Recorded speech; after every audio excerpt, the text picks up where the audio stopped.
Drama है। अभी हम भागलपुर जिला के सुल्तानगंज विधानसभा कृष्ण में जो है पासी सम्मेलन होगा, तेजस्वी यादव जी इसके मुख्य अतिथि, उसको लेकर के जो है पासी सम्मेलन किया जा रहा है। उसके लेकर के तमाम नारायण चौधरी जी और तमाम सम्मानित अतिथि एवं यहाँ तमाम सुल्तानगंज एवं भागलपुर जिला के जनता जनार्दन का मैं आभार व्यक्त करती हूँ कि आप सबों ने इतना महत्वपूर्ण समय दिया हमें सुनने और देखने के लिए। मैं आप लोगों का आभार व्यक्त करती हूँ। विशेष आभार मैं माननीय श्री उदय नारायण चौधरी जी, श्री भूदेव चौधरी जी एवं श्री सुरेंद्र चौधरी जी का करती हूँ, जो इतनी दूर से चलकर बाबा अजगैबीनाथ के पावन धरती पर पधारे हैं। मैं उनका विशेष आभार व्यक्त करती हूँ। आज पासी महासम्मेलन है और पासी महासम्मेलन क्यों रखा गया है, हमें इसके बारे में जानना चाहिए। पासी हमारे समाज के वंचित वर्गों में से एक है और अनुसूचित जाति में इन्हें रखा गया है। इनके जीविका का जो एक साधन था वो था ताड़ी। आज आप देखेंगे कि शराबबंदी के साथ साथ ताड़ी भी बंद कर दिया गया है। हालांकि जो ताड़ी उतारने की परंपरा है हमारे भारत में, ये प्राचीन इतिहास में भी आपको देखने के लिए मिलेगा कि लोग किस तरह से जो पासी समुदाय के लोग हैं वो ताड़ी उतारते थे और उनके जीविका का एक साधन था। लेकिन सरकार ने इसे अधिनियम बना कर इन पर भी एक कानून बना दिया। लेकिन मैं सरकार से सवाल पूछती हूँ कि क्या आपने पासी समुदाय को कोई जीविका का साधन दिया? उनको साधन देने से पहले ही आपने उनके जीवन यापन करने का जो साधन था वो छीन लिया। ऐसे ही ताड़ी के अलावे कई समुदाय हैं जो अभी वर्तमान के जो सरकार है, मुख्यमंत्री श्री नीतीश कुमार जी, उनसे पीड़ित हैं। मेरा मानना है कि 20 साल का जो कार्यकाल है, अगर आप कार्य करते हैं तो उसकी आलोचना और सराहना दोनों ही होनी चाहिए। लेकिन 10 साल का कार्यकाल का मैं सराहना करती हूँ, लेकिन अब जो आप सत्ते में बने हैं, आप थक चुके हैं, आप रिटायर्ड हो चुके हैं। माननीय श्री तेजस्वी प्रसाद यादव जी ने घोषणा किया है कि अगर आगामी विधानसभा चुनाव 2025 आने को है, अगर उनकी सरकार बनती है और बन रही है, क्योंकि जो वर्तमान सरकार है उनसे जनता त्रस्त हो गई है। चंद्रगुप्त मौर्य के बारे में मैं आपको एक कहानी सुनाती हूँ। क्योंकि मगध साम्राज्य के वो शासक हुआ करते थे और उनके बारे में आप सबों को जानना चाहिए, एक एक बच्चों को जानना चाहिए।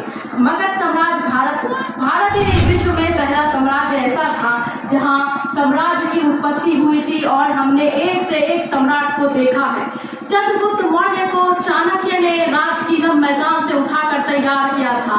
इसलिए तैयार किया था क्योंकि उनके छवि को देखकर वो प्रभावित हुए थे। उन्हें लगा था कि उस समय में जो मगध के शासक धनानंद थे उनसे जनता त्रस्त थी, परेशान थी और लोग चाहते थे कि धनानंद हट जाए। लेकिन उनके पास इतनी संपत्ति थी, कहा जाता है कि गंगा में पोटली में पत्थर भर के सोना और चांदी को गंगा के बीच में धनानंद रखते थे, इतनी संपत्ति थी उसके पास। और चंद्रगुप्त मौर्य को इसलिए तैयार किया गया था कि धनानंद का वध करके वो वहां के जनता को सुख की प्राप्ति करवा सके और उसका वध करके राज्य को लोक कल्याणकारी राज्य बना सके। और अंतिम में यही हुआ कि धनानंद का वध करके चंद्रगुप्त मौर्य को सम्राट घोषित किया गया था मगध साम्राज्य का।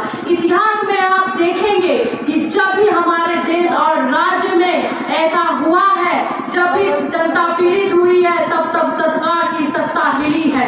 मेरा मानना है कि जो वर्तमान सरकार है, अब वो दिन समय आ चुका है कि इनकी कुर्सी को चरमरा दिया जाए। माननीय श्री तेजस्वी प्रसाद यादव जी अभी उन्होंने कई घोषणाएं की है। ये घोषणाएं मैं आप लोगों से इसलिए कहना चाहती हूँ क्योंकि आपको जानकारी होनी चाहिए कि आप अपने राजनीतिक अधिकार का जो इस्तेमाल करेंगे, क्या वाकई आपका इस्तेमाल सही जगह पर हो रहा है।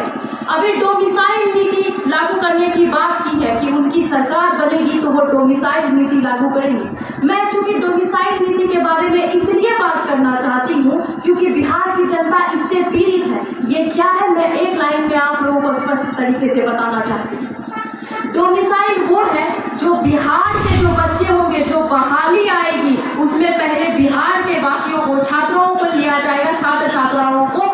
जैसे अभी 3-4 बहाली आई थी, प्रोफेसर की बहाली, टीचर बहाली, बिहार पुलिस की बहाली। तो इसमें क्या हुआ था कि जो उत्तर प्रदेश और मध्य प्रदेश के जो बच्चे थे वही भर गए थे और हमारे बिहार के बच्चे पिछड़ गए थे। सरकार डोमिसाइल की नीति क्यों नहीं लागू कर रही है, इस बात पर संदेह है। मेरा मानना है कि जब तेजस्वी यादव जी हमारे सत्ते में आएंगे तो 2 मिसाइल लाएंगे। और ये भविष्य के लिए बात इसलिए सुरक्षित है कि घर में एक एक बच्चे आज के दिन प्रतियोगिता परीक्षा में शामिल होते हैं। मध्य प्रदेश में ये कानून लागू हो गया है। मध्य प्रदेश में कोई बाहर के बच्चे नहीं आते हैं नौकरी करने, सिर्फ मध्य प्रदेश के बच्चे आते हैं। तो फिर हमारे बिहार में बाहर के बच्चे क्यों आएंगे?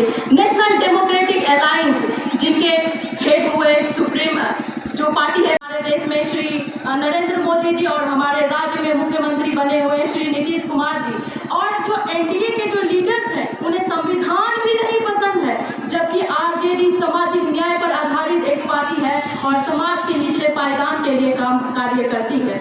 सुप्रीमो आरजेडी के सुप्रीमो सामाजिक न्याय के योद्धा श्री लालू प्रसाद यादव जी के बारे में लोग कहते हैं कि वो बड़े सूट बूट वाले के साथ नहीं बैठते थे, वो जब भी जाते थे तो आपको वो निचले पायदान के लोगों के साथ बात करते मिलते थे। इसलिए शायद लोगों को वो पसंद नहीं आते हैं, क्योंकि वो निचले पायदान के लोगों के साथ बात करते हैं। क्योंकि पूंजीवाद का तो समर्थक पूरा विश्व करता है, निचले पायदान के सिफारिश के लिए कौन उतरेगा? मेरा मानना है कि आगामी चुनाव 2025 में विधानसभा का बिगुल बजेगा और हम सभी पुरजोर समर्थन करेंगे और सरकार बनाएंगे। और इसी चंद वाणी के साथ मैं अपनी वाणी को विराम देती हूँ। जय संविधान, जय राजद, तय राजद। धन्यवाद। इसको लेकर के जो है राष्ट्रीय जनता दल सम्मेलन किया जा रहा है, उसके लेकर के तमाम के द्वारा उदय नारायण चौधरी जी और तमाम आयोजित 27 क्या कहना चाहिएगा अप्रैल को आज का जो सम्मेलन है ये राजद की तरफ से हो रहा है, पटना के कृष्ण मेमोरियल हॉल में तैयारी हेतु आज रखी गई बैठक के अध्यक्ष जी मंच का संचालन कर रहे जिला के उपाध्यक्ष डॉक्टर नैनिका जी, इस सम्मेलन का जो कर रहे हैं नेतृत्व जिसको हम लोगों के रामचंद्र चौधरी जी कर रहे हैं। मंच पर उपस्थित मुख्य अतिथि और देखिए किस प्रकार से रामचंद्र चौधरी बिहार विधानसभा के पूर्व अध्यक्ष के द्वारा संगठित हम किया लोगों जा रहा के है। गार्जियन अभिभावक सरकार के पासी समाजों परम आदरणीय अत्याचार हो रहा है, वो श्री अत्याचार उदय नारायण चौधरी जी, महिला भी है, मंच पर उपस्थित हम लोगों के गौरैया विधानसभा के आज जो विधायक उद्देश्य क्या है? परम आदरणीय श्री भूदेव चौधरी जी,